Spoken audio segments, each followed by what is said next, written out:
जळगाव पालिकेतील सुरू असलेली लिफ्ट मध्येच बंद पडल्याची घटना घडली। 17 मजली इमारतीत 10व्या मजल्यावरून खाली येताना लिफ्ट अडकली।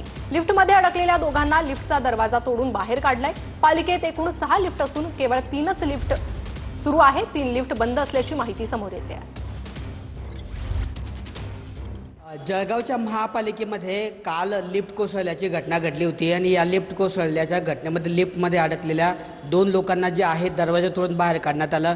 ह्याच 9व्या मजल्यावर जी होती हीच ती लिफ्ट आहे की या ठिकाणी जी कोसळली होती। दरवर्षी या लिफ्टसाठी 24 लाखांचा खर्च हा केला जातो। मात्र त्यानंतरही जर अशा पद्धतीने घटना घडत असतील तर नागरिकांच्या जीवाशी जर खेळ खेळला जात असेल तर महापालिकेच्या कारभारावर संशय व्यक्त केला जातो आहे।